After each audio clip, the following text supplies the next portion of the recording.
আজকে সুমনা রান্না করলো কাঠের জালে মাংসের পাতলা ঝোল।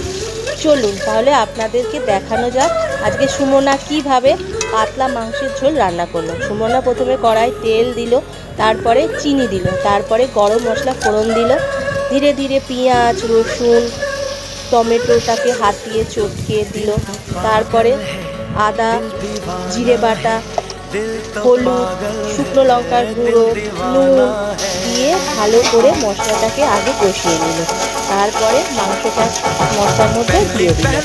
এরপরে লাল লাল করে ভেজে রাখা বড় বড় আলু, মাংস তো ভালোই লাগে খেতে, সেই আলুটা দিয়ে সুমনা মাংসটাকে কষছে।